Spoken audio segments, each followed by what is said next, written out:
반갑습니다. 인사 좀 하세요. 인사. 사람이 내가 그래도 여러분들 나이가 많잖아요. 많이는 많지 않지만 그래도 한두 사람 많잖아. 근데 어른의 인사를 받고 말이야. 인사를 뭐 하지도 않고 뭐 이런 게 다 있노? 왜 째리 보는데? 내가 틀린 말 했나? 누구한테 그렇게 폰을 하는데? 아니 이모씨만 이거는 어제부터 지난주부터 딱 그네. 자 보죠. 우리 지난주에 했던 그 해설을 또 한번 해볼게요. 이제 뭐 어떤 내용을 했는지 한번 쭉 보세요.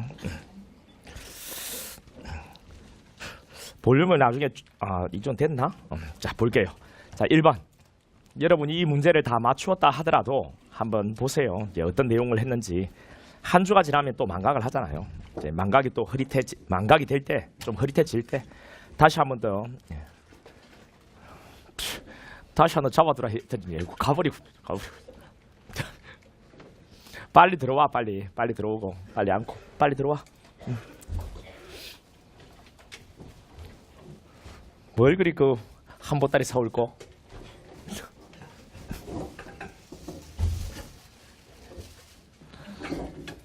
자 해설한다 여러분.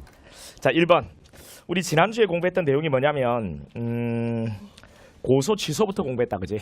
고소 취소부터 피해자 구속까지 했잖아요. 피해자 구속까지 이 내용을 한번 볼게요. 자 1번에 친고죄의 경우에 고소의 취소에 관한 설명으로 옳지 않은 것이 뭐냐. 자 1번에 제1심 판결 선고된 후에 고소가 취소된 때에는 그 효력이 없다 라고 했습니다. 1심 판결 선고된 후에 고소 취소된 때는 그 효력이 없다.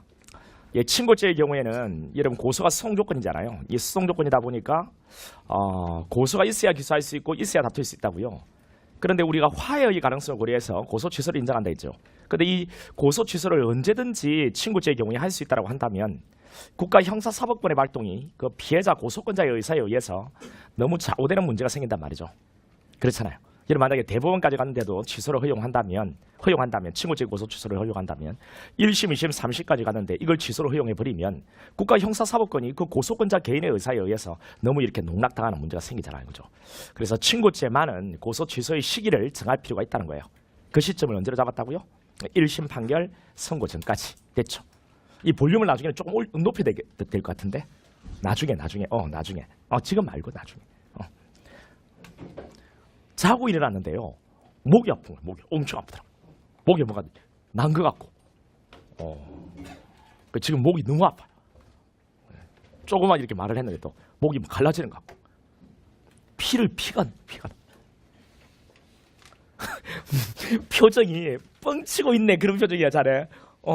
나중에 보여줄 테니까 봐봐. 자 이번에 공범 1에 대해서 1심 판결 선고된 후에는 나머지 공범자에 대해서도 고소를 취소할 수 없다. 자 이렇게 되어 있습니다.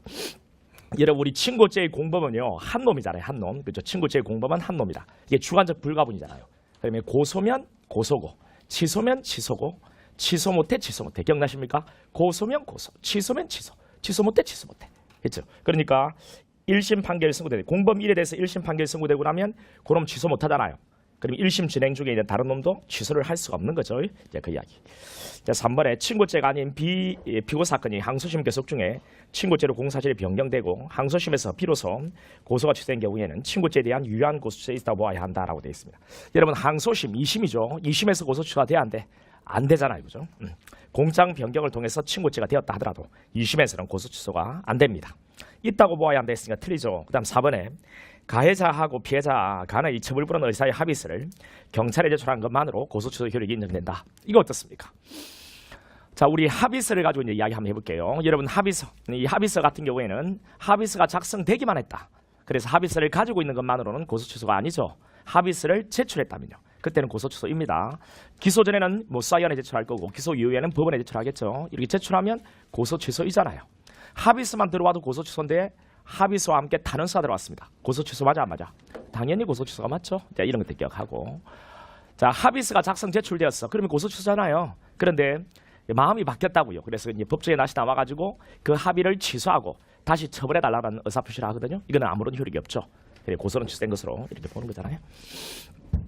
자, 2번 문제 들어갈게. 예, 다음 사례에서 사법경찰관이 피해자를 구속할 수 있는 기간은 이라고 되어 있습니다.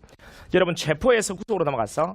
여러분 우리 체포는 몇 시간밖에 안 돼요. 여러분 48시간. 이제 긴급 체포를 만약에 여기 긴급 체포했다 했죠. 예, 긴급 체포했어. 그리고 구속의 필요가 있다면 지체 없이 구속영장을 청구한다, 그지? 아무리 늦어도 48시간 내에 청구해야 돼.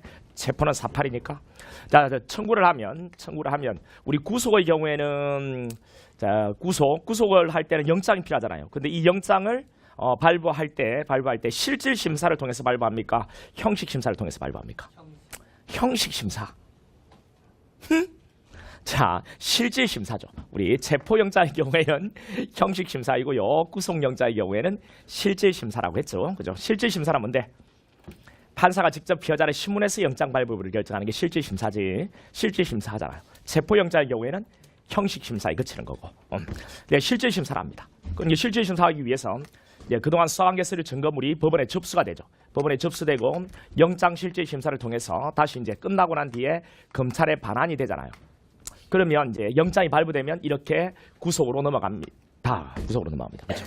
근데 이 영장 실질 심사하는 동안요, 이 접수부터 반환까지는 자 일단요 여기서 영장이 발부가 되면 구속으로 넘어가는데 이 구속의 시작점은 언제부터라고요? 체포된 날부터 시작하는 거죠. 체포된 날부터. 근데 이 접수부터 반환, 이 영장 실질 심사를 하는 동안은 우리 구속기간에 들어가야 안 들어가요? 이건 들어가지 않습니다. 그죠? 네. 자, 반환이 되면 이렇게 해서 10일이 되는 거거든요. 10일. 이렇게. 자, 우리 1월연, 1월연으로 계산할 때는 초일을 산입해요, 불산입해요? 원칙.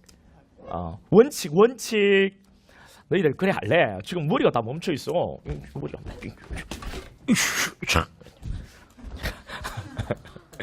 좀 돌리라 이놈들아. 1월연으로 계산할 때는 초일을 산입이야, 불산입이야? 원칙, 불산입. 그런데 예외가 있죠. 예외. 어디? 시효하고 구속기간. 이것은 예외죠. 시간을 계산하지 않고 무조건 하루라고 한다. 그지? 하루고. 자, 원래 말일 10일째 되는 이 말일 마지막 날이 공휴일 토요일이라면 그거는 기간에 원래 산입하는 게 원칙이야, 불산입이 원칙이야? 불산입이 원칙인데 예외적으로 시효하고 구속기간은 산입된다. 그지? 자, 그런 내용을 가지고 이제 계산을 해보자. 여기에 긴급 체포된 게 언젠데 23시 50분이네. 23일.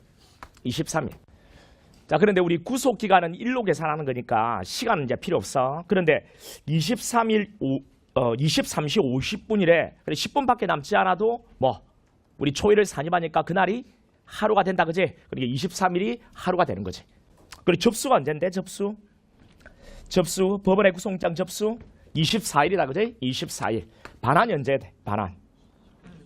빨리 찾아봐. 반환. 25일 반환이지. 그러면 24, 25일은 들어가지 않는다. 그지? 그리고 나서 이제 이 10일째 되는 이 날이 언제냐? 이거 계산하란 말이요. 근데 2월은 28일까지 있다고 밑에 주어져 있네. 그죠? 그럼 이제 이런 경우에는 손가락을 쓰는 게 더 좋아요, 여러분들. 알겠죠? 더 하는 것보다는 28 넘어가니까, 그지? 그러면 해봐, 여러분. 23 우리 초일을 산입하는 거니까 23 24, 25는 들어가지 않잖아. 그러면 26, 27, 28, 29 이렇게 하지 마라 이거. 28일까지라 했다 지금 2월 28일까지. 그럼 이제 3월 1일, 2, 3, 4, 5, 6일 24시가 되겠다. 그지? 1로 계산하는 것은 그날 자정이니까 3월 6일이 되겠네요. 3월 6일. 틀렸어. 진짜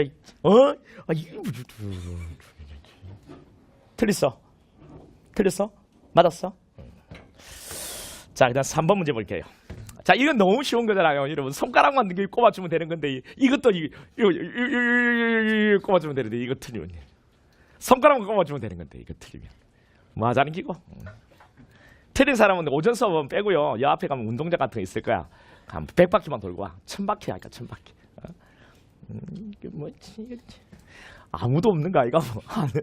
한 20명 이렇게 수업 듣고 전부 다 운동장 돌고 있는 거 아니야? 다 틀린 거 아니야?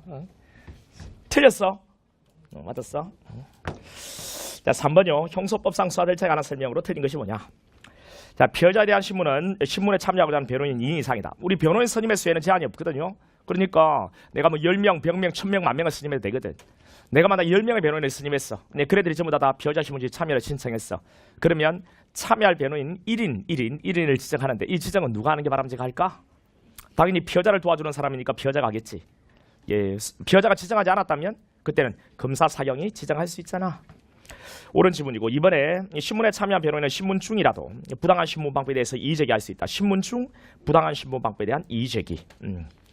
자, 신문 중에요. 자, 이건 또 한번 정리해보자. 원래 피해자 신문할 때 참여한 변호인은 신문이 끝난 뒤에 시부린단 말이야. 신문이 끝난 뒤에. 근데 신문 중에도 시부릴 수 있지. 두 가지 경우. 뭐 부당한 신문 방법에 대해서 이의 제기할 때. 또 하나는 승인을 얻으면 의견을 진술할 수가 있죠. 그죠? 이렇게. 의견 진술은 승인이 필요해. 그래서 이런 질문 어떨까? 참여한 변호인은 신문 중이든 신문 후든 자유롭게 개입해서 의견을 진술할 수 있다. 이런 질문 O야 X야? X가 되겠지, 그지? 의견 진술은 신문 중에는 승인이 필요하니까 자유롭게 의견을 진술할 수 있는 건 아니지. 승인이 필요하니까. 이런 것들 알고 있으면 되겠네.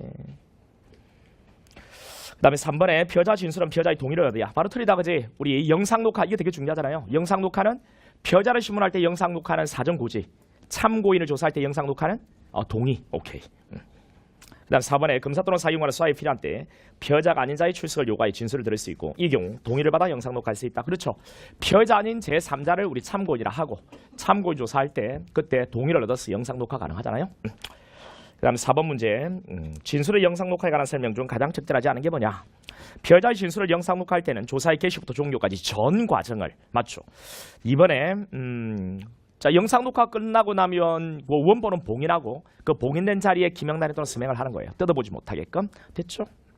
그다음 3번에 피해자 또는 변호인이 요구했을 때 영상 녹화물 재생 시청하게 하여야 한다. 재생 시청하게 하여야 한다. 맞고 4번에 성폭력 피해자에 대해서 피해자 또는 법정 대리인이 거부하더라도 영상 녹화해야 한다. 예, 틀리죠? 자, 이 내용도 정리를 할 필요가 있다. 그지? 자, 19세 미만 또는 장애가 있을 때는 촬영 보존 하라라고 돼 있다. 그지? 영상 녹화 하라고 돼 있단 말이야. 근데 피해자라든가 법정 대리인이 19세 미만이니까 미성년자니까 법정 대리인이 있겠죠. 피해자라든가 법정 대리인이 원하지 않으면 하면 돼, 안 돼? 안 되는 거예요. 근데 원하지 않는 그 법정 대리인이 가해자라면 그때는 다시 촬영 보존 하라고 돼 있죠. 그러니까 해라. 원하지 않으면 하지 마. 원하지 않는 그놈이 범인이라면 다시 해라라고 돼 있잖아요. 그렇죠? 지금은 피해자 또는 법정 대리인이 거부하면 하지 않습니다. 그죠? 하지 않습니다. 하여야 한다 했기 때문에 틀리죠. 그 다음 5번 문제예요. 서연한 피해자 신문에 관한 설명 중 옳지 않은 것이 뭐냐? 자, 1번에 구속영장 발부에서 적법하게 구금된 피해자가 피해자 신문을 위한 출석 요구에 응하지 아니하면서 수사기관 조사실의 출석을 거부한다면 수사기관은 그 구속영장 효력에 의해서 피해자를 조사실로 구인할 수 있다. 구속영장 효력에 의해서 조사실로 구인 가능하다. 예, 옳은 지문이거든요. 이것도 정리해보자. 우리 구속영장이 가지고 있는 기능이 뭔데?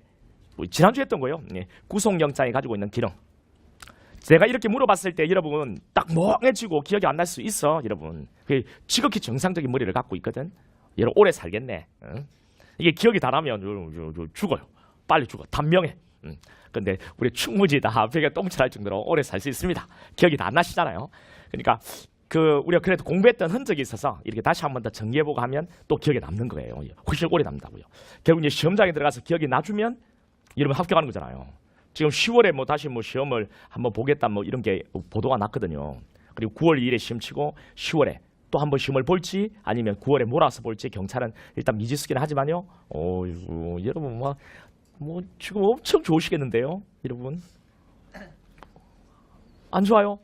원래 예상 외에 인원 1,500명이 여러분 뽑아주겠다고 하는데 우리 학은 이제 망하게 돼 있어요. 우리 학은 망하게 됐어요. 왜? 다 합격해서 다 나가버릴 건데 어떻게? 우리 쌤들 5분만 남겠네. 볼록이 강의할 때 내가 수업 들어주고. 그래 하면 되겠네. 이 학은 망하겠어요, 이제 망하겠어요. 다 합격해 나갈 건데 정말이에요, 여러분. 내가 클리너거든요. 근데 내 고등학교 없어졌어요. 없어지고 군대 없어졌어요. 자, 그만큼 지금 좋다는 말이야. 열심히 하고 분위기가 얼마나 좋은데 지금.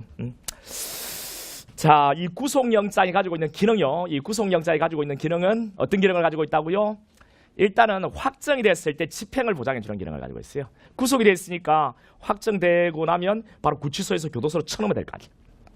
그다음 그 전에 우리 법정의 출석을 보장해 줍니다. 법정의 출석. 구속되어 있으니까 재판하는 날에 데려다가 법정에 앉혀놓으면 될 거 아니에요. 그 전에는 여러분 우리 수사 단계에서는 조사실의 출석 있잖아요. 조사실 출석 이것을 보장해 주는 기능을 가지고 있죠. 그렇죠? 그래서 구속영장은요. 조사실의 출석, 그다음 법정의 출석, 그다음 확정됐을 때 집행을 보장하는 그런 기능을 가지고 있다는 거예요. 그러면 끝났네 뭐. 구속된 놈이 조사실의 출석을 거부하는 경우에는 구속영장 그 자체의 효력으로 조사실에 구인할 수가 있는 거다. 이게 그렇죠. 여기에 이제 오답을 건다면 우리 시험에 이제 오답을 걸었는데요. 예, 출석을 거부한다. 체포영장을 발받아서 조사실에 구인한다. 맞아 틀려? 틀립니다. 별도의 체포영장은 필요가 없는 거예요. 구속영장이 가지고 있는 기능 그 자체에 조사실에 출석이 있기 때문이죠. 그 다음 2번인가요? 검찰 사건 사무규칙에 따른 범죄 인지 절차를 밟지 않은 상태에서 피의자신문은 위법한 수사에 해당하며 틀립니다. 여러분 이 부분은 전에 설명을 했는데요. 여러분 또 까먹었어요. 이제 뭐 깨끗하게 있었겠죠. 첫 주에 했던 겁니다. 첫 주. 개강주에. 자, 이게 어떤 내용이냐면 이런 내용이죠. 이런 기억나실 거예요. 제가 연결을 하면 수사기관이요. 내가 저 수사기관이요. 이거 범죄 맞네 범죄. 이 범죄 맞아. 자, 이렇게 수사기관 개인이 범죄 혐의를 인지하면 그때는 어떻게 해야 돼? 당연히 보고해야 되겠나 보고하지 않아야 되겠나? 내가 사경이라면 보고해야 되겠지. 내가 검사라면 범죄를 인지했다는 인지서를 적는 거고 그 다음 내가 사경이면 범죄인지 보고서를 적어서 상관에게 보고해야지. 그 상관이 결재를 해주면 그때 범죄사건부에 사건번호를 부여해가지고 딱 등재를 한단 말이야. 등재를 한단 말이야. 이것이 수사기관 개인이 범죄 혐의가 있다고 판단했을 때 그에 따른 절차란 말이지. 이런 절차를 모두 거쳤을 때 그때 인지했다. 범죄가 인지된 거다. 이때부터 수사를 해야 된다. 라고 보는 시각이 있다고 했어. 이걸 인지를 형식적으로 이해하는 입장이라고 했잖아요. 근데 우리 판례는 이 시점이 인지 시점이 아니라고 하지. 언제? 바로 그 앞에 한참 앞에 수사기관 개인이 이거 범죄 맞는데? 라고 판단하고 실제 수사를 하면 바로 이때 인지가 됐다고 보는 거예요. 여기서부터 수사가 개시되는 거죠. 이때부터 바로 진술고문 고지하고 해야 되는 거예요. 이때부터 수사가 시작됐으니까 피의자신문, 참고조사 가능한 거예요. 그런 거 다 해놓고 나서 인지보고서 적어서 또는 검사라면 인지서 적어서 그리고 사연 보고하고 그 다음에 범죄사건부에 사건번호를 부여하고 이렇게 도 되는 거예요. 그러면 인지 절차 그치기 전에 이루어진 피의자신문이나 참고조사라는 수사활동은 위법 수사 이가 아니가? 아니죠. 이미 여기서 수사가 시작되었으니까요. 됐죠? 인지 절차를 밟지 않은 상태에서 행한 피의자신문은 위법사에 해당하면 바로 틀리죠. 그 다음 3번에 피의자신문에 참여한 변호인은 신문 후에 의견을 진술할 수 있는 것이 원칙이나 신문 중이라도 부당한 신문방법에 대해서 이의를 제기할 수 있고 검사 또는 사경원의 승인을 얻어서 의견을 진술할 수 있다. 그렇죠. 부당한 신문방법에 대한 이의제기, 승인을 얻어서 하는 의견 진술. 그 다음에 4번에 수사기관이 변호인의 피의자신문 참여 부당하게 제한하거나 중단시킬 경우에 준항고를 통해 다툴 수 있다. 여러분 준항고, 우리 피의자신문시 변호인 참여권을 수사기관이 침해하면 우리 잘못된 수사에 대해서 다툴 방법이 뭐라고요? 우리 첫날부터 계속했던 거잖아요. 잘못된 수사에 대해서 다투는 방법, 준항고, 그 잘못된 수사를 취소해달라, 변경해달라 라고 청구하는 거죠. 어디에 청구해? 이 수사기관에 가장 가까이에 있는 법원, 이 수사기관의 직무집행지에 관할 법원. 수사기관이 잘못된 수사를 하니까요. 바로 옆에 있는 법원에 가가지고 이 수사기관이 잘못된 이거 한다, 이거 좀 취소 좀 해달라. 이것을 이름하여 뭐라고 그런다고요? 준항고.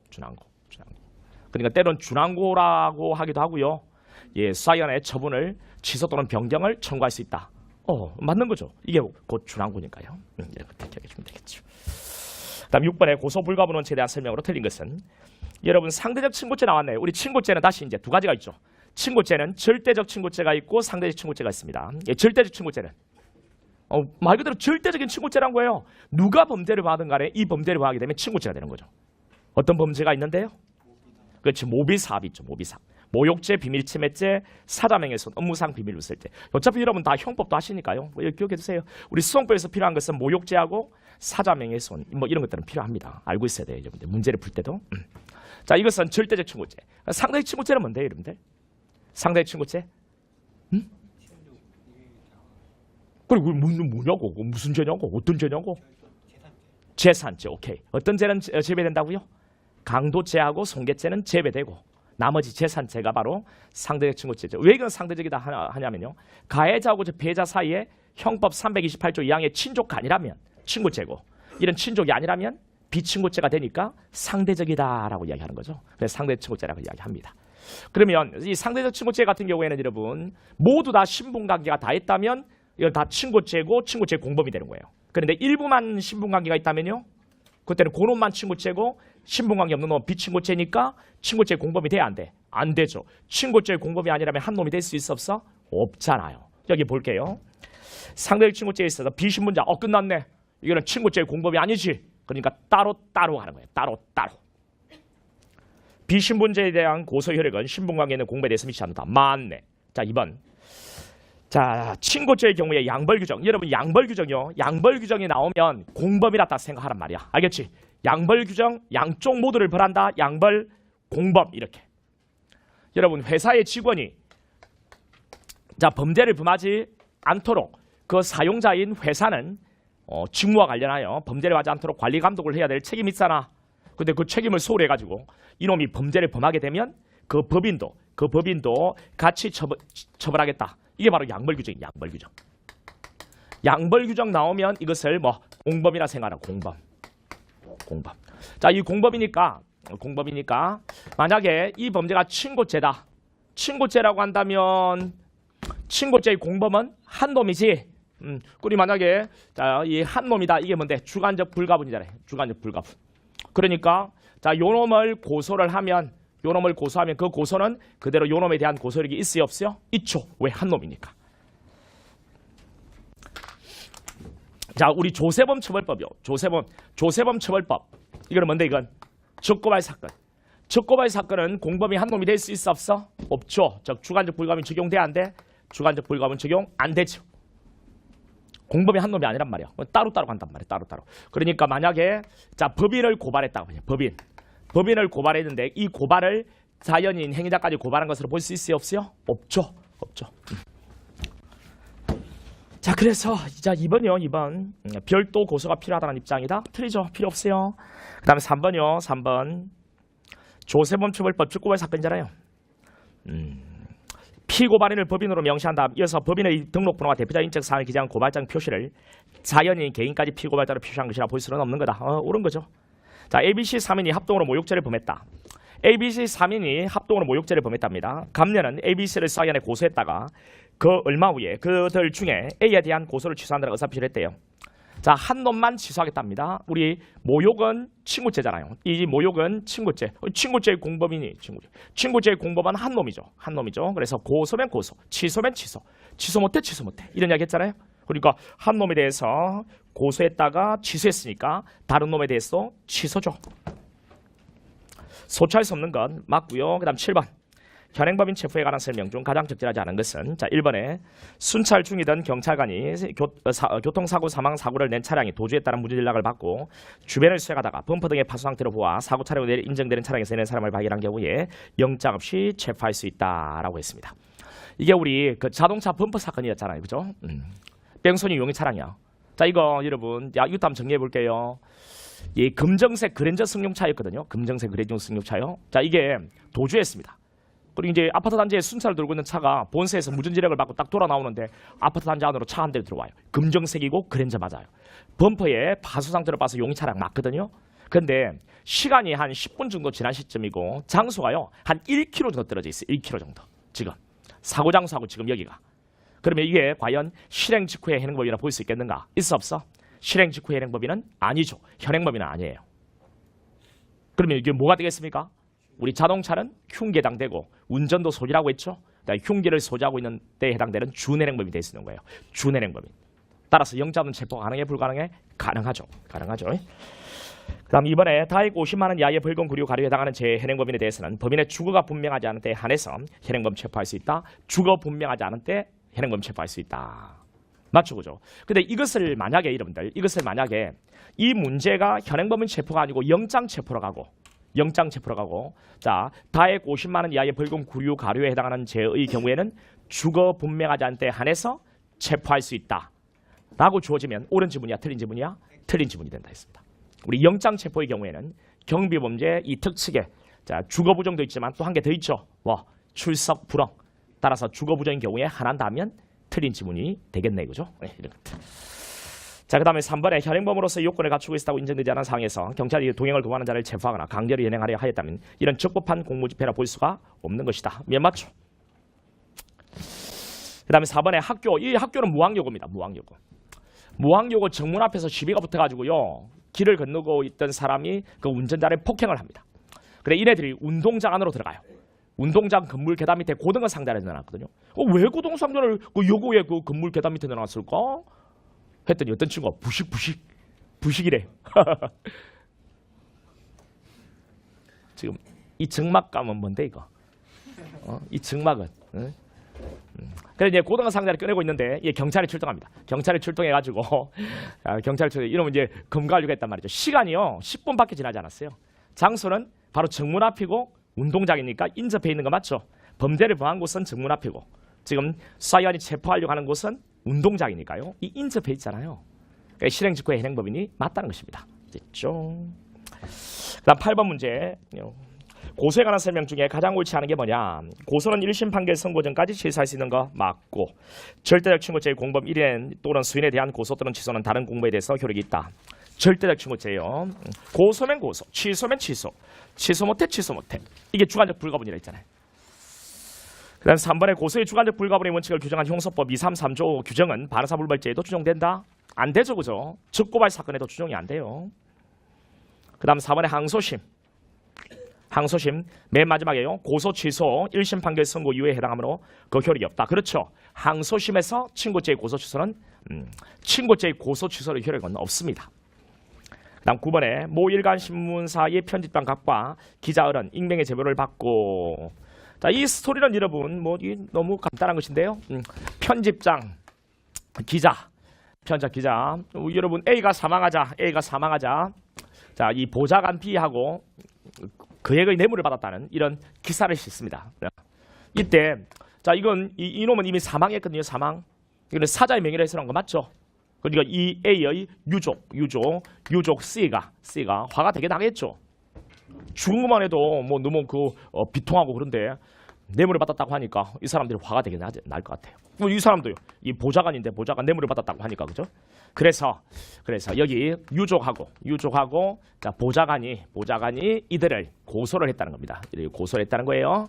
고소를 했다는 겁니다. 했더니 기자가 와가지고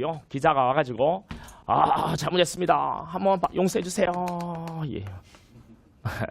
이걸 안 그릴 수가 없죠. 제가 자, 한번 봐주세요.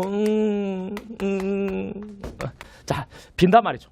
그래서 이제 유족하고 이 보좌관이 그래 기자님은 충분히 반성의 기미가 보인다. 좋다. 네, 취소를 했단 말이에요. 취소했단 말이에요. 이런 경우에 기자는 처벌되지 않을 겁니다. 자, 한번 해볼게요. 여기 와서 폰을 만지고 있는 사람이 있다. 야, 큰일 날 사람이지. 어이구. 어이.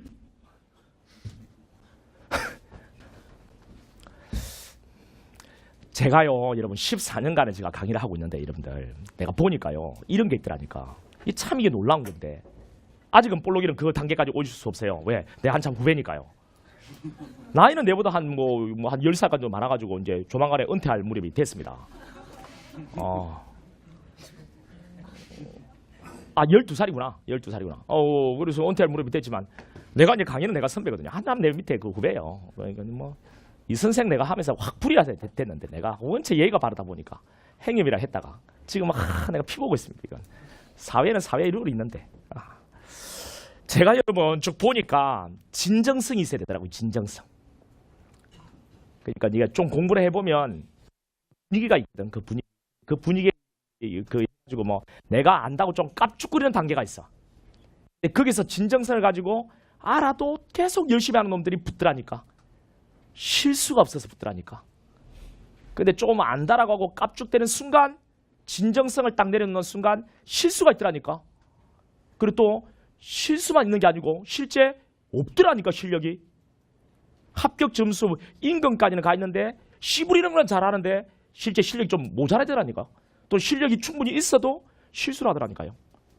그래서 여러분들 진정성이라는 것은 정말 중요한 것 같아요. 그러니까 강의실에 오면 폰을 만든다는 것 자체는 있을 수 없고 그러니까 항상 열심히 하겠다는 생각, 하나 더 듣겠다는 생각, 그런 것들이 필요하더라니까요. 정말 필요하더라니까요. 자, 이 같은 경우에는 이런 말을 해도 안 통한다고 따라요. 그러니까 결국은 이제 진정성이 없는 것이지. 사자명예훼손하고요. 여러분 이게 출판물의 한 명예훼손이에요. 출판물의 명예훼손. 사자명예훼손하고 출판물의 명예훼손이요. 우리 사자명예훼손은 이게 친고죄죠. 친고죄. 이 친고죄. 이 친고죄는 경우에는 주관적 불가분이 적용되잖아요. 예, 공범이 한 놈이잖아요. 근데 우리 출판물의 명예훼손 이것은 예, 반의사 불벌죄. 반의사 불벌죄 여기는 주관적 불가분이 적용돼 안 돼. 주관적 불가분이 적용 안 됩니다. 그러면 이제 됐네. 자, 그러면 이 기자는 처벌 못하는 건 당연하죠. 그럼 이제 이 편집장을 볼게요. 편집장. 자, 이 사자명에서는 친고죄니까요. X는 X. 취소 못해, 취소 못해. 아니, 고소면 고소, 취소면 취소, 취소면 취소. 그다음에 이게 반의사 불벌죄니까요. 이거는 취소가 취소입니까? 아니죠. 아니요. 반의사 불벌죄는 따로따로 가는 거니까요. 이게 살아있는 거죠. 이게 살아있으니까 편집장 뭐로 실체 재판 받겠습니까? 바로 이 출판물의 명예훼손으로 실체 재판 받게 되는 겁니다. 그러니까 이 기자는 처벌 못합니다. 기자는 처벌 못하고 편집장도 뭐로는 처벌 못합니까? 사자명예훼손, 친고죄로는 처벌 못합니다. 왜? 취소면 취소니까요. 근데 이 반의사 불벌죄는 따로따로 가는 거니까요. 자, 요 놈을 처벌하지 말라라고 했으니까 얼마 처벌 못하고 갑은 처벌할 수가 있겠죠. 이제 9번은 그래서 답은 3번이 되겠네요. 자, 그다음 10번. 교통사고 차량을 현장으로부터 추적한 것이 아니라 경찰서로부터 무진 연락을 받고 출동한 경찰관이 시간상으로부터 10분 정도. 자, 끝났습니다. 밑에 지문을 바라볼게요. 스토리는 다 보셨을 거니까요. 체포의 시간이나 장소로 보아 용의자를 범죄 실행 직후인자라고 볼 증거가 명백히 존재하지 않으므로 예, 자, 장소가 1km 떨어져 있습니다. 그죠? 그래서 이런 실행 직후의 현행범인이 아니에요. 현행범으로 볼 수는 없다. 옳은 지문이죠. 그런데 이게 준현행범인에 해당되죠. 준현행범인 영장 체포할 수 있다. 옳은 지문이고요. 자, D급번. 자, 요이성기, 우리 미란다 원칙 요이성기 고지되죠. 예, 맞고. 근데 이 고지는 수갑 채우기 전에 하는 거죠. 근데 여의사라면 수갑 채워놓고 고지하는 거잖아요. 옳은 지문입니다. 자, 11번. 표자신문에 대한 설명 중 옳지 않은 것은 이라고 되어 있네요. 자, 1번에 표자신문에 참여하고자 하는 변호인이 2인 이상이다. 이때 1인을 지정한다. 지정이 없는 경우에는 검사 사견관이 이를 지정할 수도 있다. 맞고. 이번에 검사 또는 사견관이 표자를 신문하면서 표자와 신뢰관계 있는 자를 동석하게 한 경우에 따라 동석한 사람으로 하여금 표자를 대신하여 진술하도록 할 수 있으며 이 경우 동석한 사람이 표자를 대신하여 진술한 부분이 조세 기대에 있다면 그분은 표자 진술을 기재한 것이 된다. 네, 틀립니다. 여러분, 우리 신뢰관계 있는 자를 동석하게 할 수 있죠. 그죠? 이 신동 장년, 장애가 있거나 연령성별 국적, 직권 신청, 동석하게 할 수 있습니다. 동석하게 해서. 수사기관이 동석을 하게 할 수가 있는 거거든요. 근데 동석을 허락한 경우에도 신뢰관계 있는 자가 표자를 대신해서 시부리면 돼, 안 돼? 안 되는 겁니다. 안 되는 겁니다. 근데 안 되는 것을 만약에 했다면 어떻게 될 거냐? 그리고 그 부분이 조세 기재가 돼 있다면 어떻게 할 거냐? 이 부분은 표자의 진술을 기재한 것이 아니고 동석한 신뢰관계 있는 자의 진술을 기재한 진술조서가 된다라는 이야기 하는 거죠.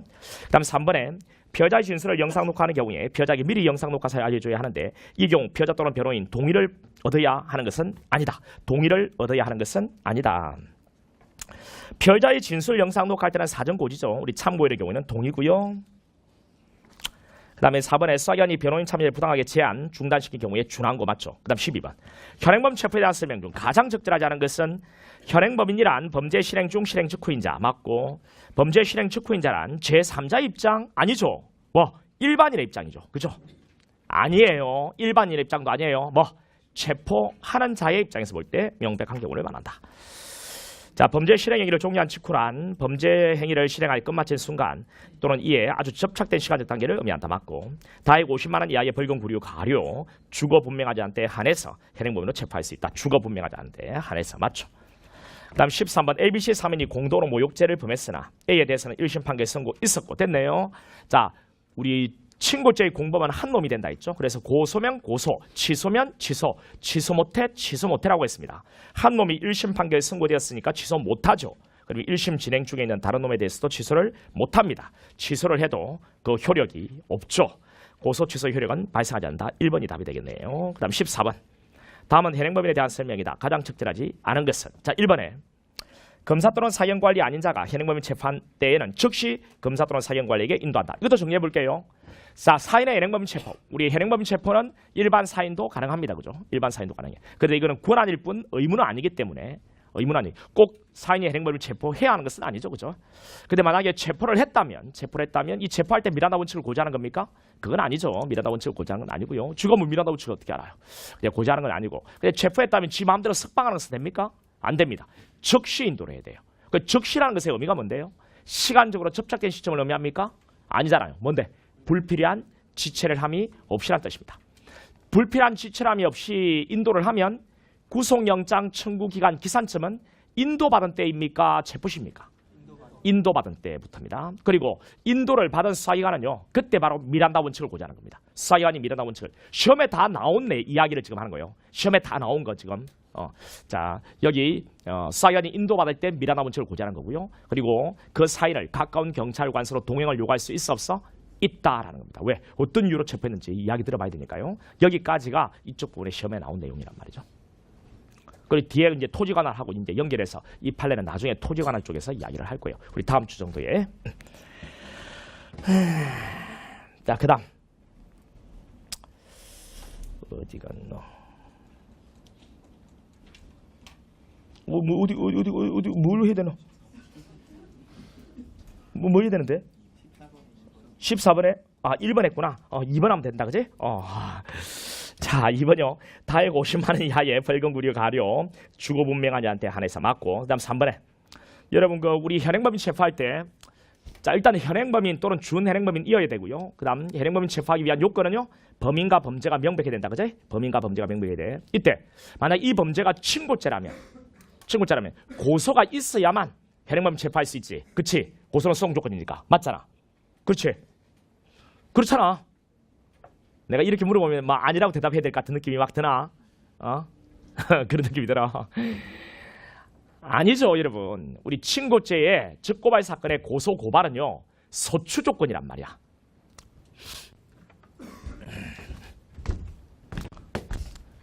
여기가 이제 수사, 그다음 여기 기소하고, 자, 이 법정에서 다투기 위한 소송 조건이란 말이지. 뭐가? 친고죄의 고소라든가, 그다음 즉고발 사건의 고발이라는 것은 기소를 하고 다투기 위한 조건이란 말이야. 수사를 하기 위한 조건은 아니지. 수사를 할 때는 지금 당장의 고소 고발은 필요 없어. 무엇만 있으면 돼? 고소 고발이 향후 이 무렵에 들어올 가능성만 있으면 되지. 여기는 고소 고발이 있으면 뭐 좋고, 이 고소 고발 가능성이지, 가능성. 고소 고발의 가능성만 있으면 돼요. 그래서 우리 친고죄의 경우에 고소가 없어도 가능성 있으면 현행범 체포할 수는 있죠. 수사할 수 있으니까. 자, 그런 것들 기억해 주고, 그다음 여러분 범인과 범죄가 명백히 된다 했는데, 또 한 개 더. 우리 현행범 체포할 때는 체포의 필요성, 도망이나 증거인멸의 염려가 필요한가라는 겁니다. 도망이나 증거인멸의 염려가 필요한가? 필요해, 필요 없어? 긴급 체포의 경우에는 요건으로 법에 명문화되어 있어요. 근데 현행범인 체포의 경우에는 법에 규정이 없단 말이야. 없으니까 학설의 대립이 있고 판례 입장이지. 판례는 요건으로 봅니다. 근데 도망이나 증거인멸의 염려가 있어야 돼요. 근데 여기에 관한 판례가 하나 보이죠. 이런 설명할 때 좀 듣는 게 좋은데, 아유, 대부분 다 들으니까 이야기하지 않을게. 눈에 왜 이 한두 명이 밟힐고 계속, 이게 내 욕심인데, 욕심. 이런 거 다 계속 들어야 된단 말이야.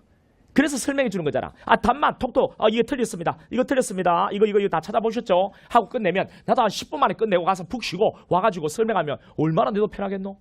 근데 한 번이라도 더 한 주 지난 건 망각하니까 정리해 주려고 좀 하는 건데, 그럼 조금 다 집중해서 책 보는 게 중요한 게 아니라니까, 책은.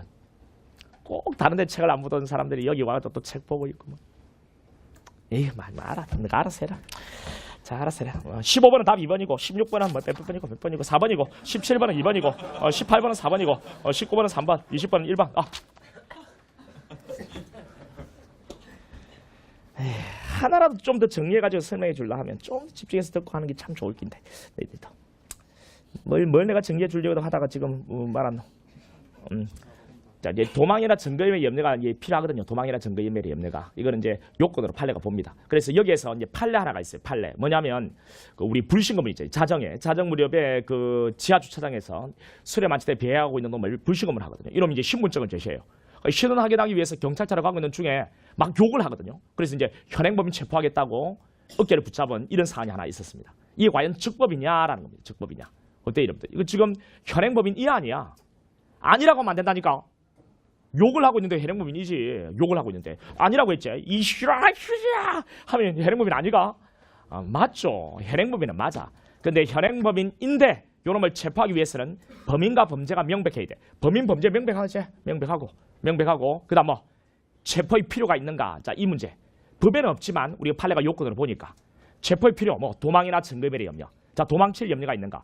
신분증을 제시한 놈이 뭔 도망치겠노? 도망칠 염려 없고. 그다음 증거인멸의 염려가 있는가? 주민들이 막 보고 있었거든. 그 주민들이 다 이제 증거 아니냐? 그러니까 증거인멸의 염려도 없단 말이야. 따라서 현행범 체포하겠다고 어깨를 붙잡으면 돼, 안 돼? 안 된다라는 거죠. 자, 이런 것까지 여기 가면 뭐 다 정리가 될 것 같아. 자, 15번에 영장실질심사.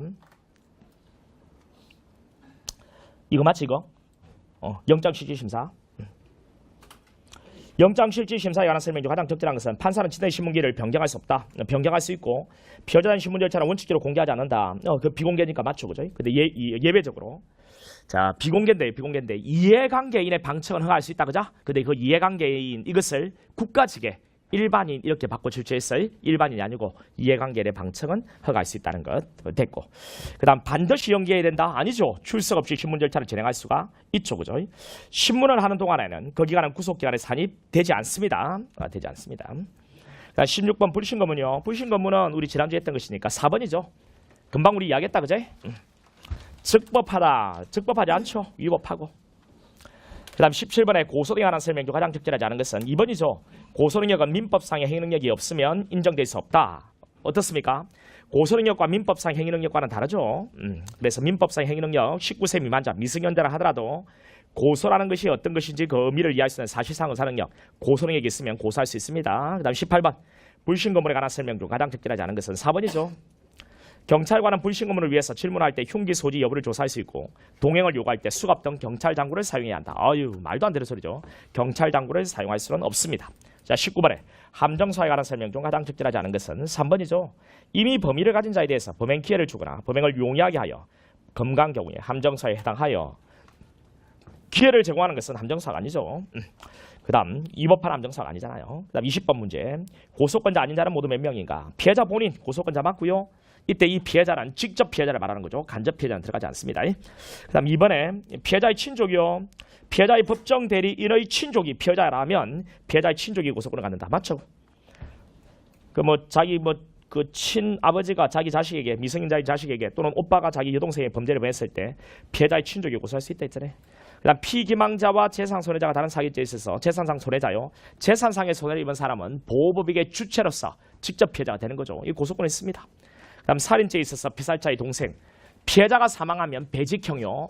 배직형, 직계친족 형제자매할 때 형제에 해당되니까요. 아우제자요. 동생. 따라서 고소권이 있죠. 여러분 아침에 제가 여러분 좀 더 열심히 하라고 이야기했고요. 지금은 너무 좋아서 분위기가 조금만 더 진정성 있게, 여러분 실력이 다 있는 친구들도 많으니까요. 또 처음 하는 친구들은 조금만 더 하면 될 것 같아. 그래서 조금 더 한번 열심히 해봐라. 그리고 정말 진정성이 필요하더라니까요. 자, 마칠게요.